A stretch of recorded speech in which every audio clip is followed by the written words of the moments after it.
ကြောက်ခဲရလေရွှေထုတ်ယူတဲ့လီတော့ဗျာဒီကြောက်ခဲတွေဒီကြောက်ခဲတွေကိုအမုံကျိတ်ဆဲတဲ့ထည့်ပြီးတော့အမုံကျိတ်နေရပါလေအမုံကျိတ်ပြီးရဲ့နောက်ဒီအမုံတွေကိုအခါရေနဲ့ဖြောပြီးတော့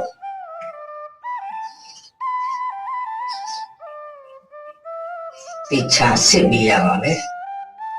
ရေးစစ်လိုက်တဲ့ဆရာမဒီလိုအချက်တွေအခဲတွေအမုံတွေပဲကြံခဲ့တော့တာအမုံ3ချက်အမုံတွေကိုမှဒီခေါ်လေးနဲ့ပုံးပုံရွှေဝိုင်းနေပေါ့ဗျာရွှေဝိုင်းလိုက်တဲ့အခါ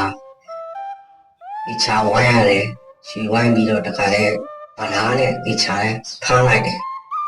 ဗလာနဲ့ဒီချာပုတ်ပတ်ပြီးတော့ဒီချာဆုဆက်ရွှေဝိုင်းနေရပါတယ်ရွှေဝိုင်းပြီးရဲ့နောက်မှာဒီဗလာကိုဝတ်ထဲထည့်ပြီးမှတခါဗလာကိုပြောင်းညှက်ပြီးရတယ်သူကတော့ဗလာကိုတိချာဒီကြောင်းမုံလေးကြားထဲမှာပုတ်ပြီးတော့ဝိုင်းနေတာရွှေဖမ်းလာပေါ့ဗျာမှန်ပြောရရင်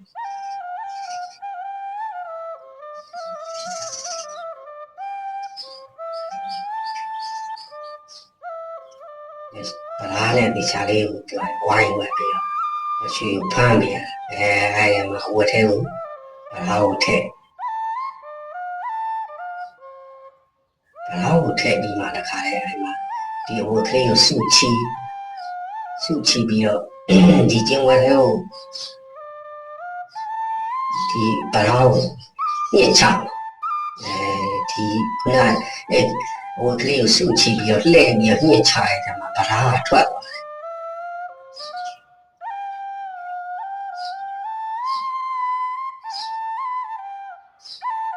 သွားပြီဆိုမှ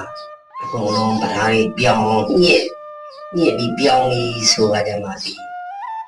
ဝတ်ကိုပြန်ဖြေလိုက်တဲ့ချိန်မှာရွှေမုံနေရတာပါအဲ့ရွှေမုံနေမှတခါလဲလုံးဝနဲ့ထည့်ပြီးတော့လက်ချလိုက်ပါတယ်နဲ့ထည့်ပြီးမီးဖုတ်လိုက်တဲ့အခါကျမှရွှေဝဝရောင်ရတာပါအခုကတော့ဗလာနဲ့ဖမ်းလာတဲ့ရွှေအမုံပါကြည့်ရတော့တရွေးတာစာတရွေးလောက်တော့ရှိမယ်ထင်တာပဲတဲ့ရွှေဖမ်းလိလား